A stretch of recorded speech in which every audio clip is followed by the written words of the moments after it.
Now, I like to tell a story my grandpa told me on my paternal side of the family about the great humorist of the early 1900s named Will Rogers.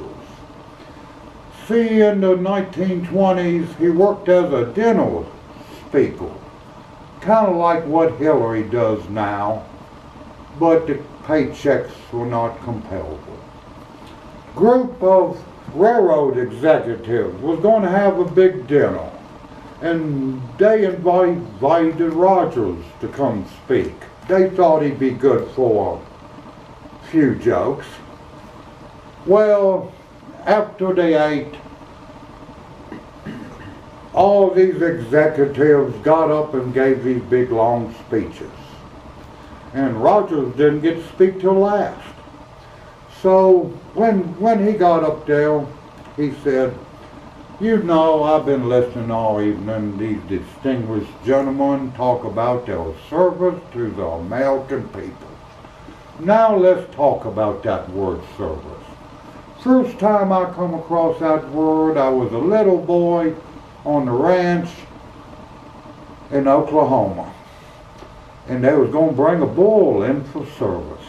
Well, everybody got excited, and I did too. But when the big day come, they told me I wasn't allowed down at the barn. I had to stay at the house. Well, when weren't anybody looking, I snuck off, run down to the barn, found me a knothole in the wall, and when I looked through that knothole, I found out what the word service really meant.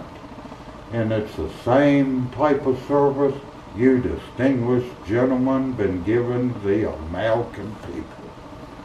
Now, I've read up on this man a little, and my favorite saying of his from back in the 1920s was this: "This country's grand for helping somebody that only lost a portion of the fortune."